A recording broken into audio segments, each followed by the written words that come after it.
So when buying or selling a property, there are a number of parties that come together to make this process happen. All right, so the three main parties that come together, naturally, number one, you will get the property practitioner.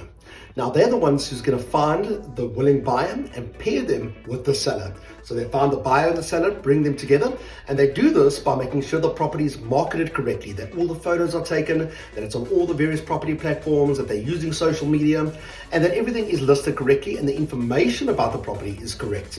So when the buyer comes to view this property, the property practitioner will then convey all this information to the buyer so the buyer can make an informed decision.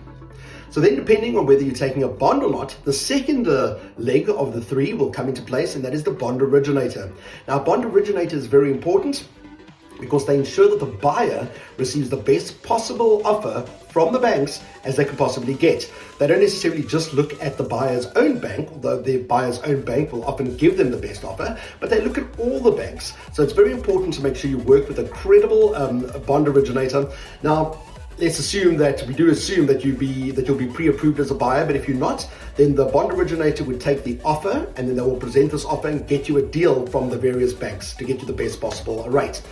So that's the first one, the property practitioner. The second one is the bond originator. Then the third one, and very important, is the conveyancer.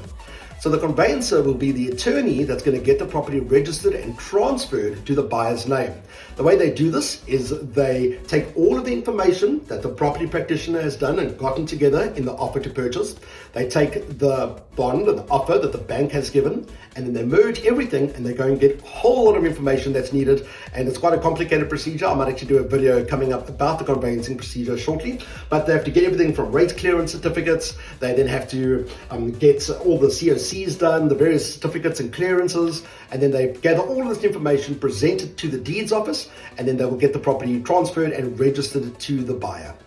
For more information on the property transfer process and the various legs and what's needed to get a property sold, feel free to give me a call. My details are on the screen, or you can schedule a free appointment via the link below, and let's have a chat about how we can get your property sold in the best and fastest time.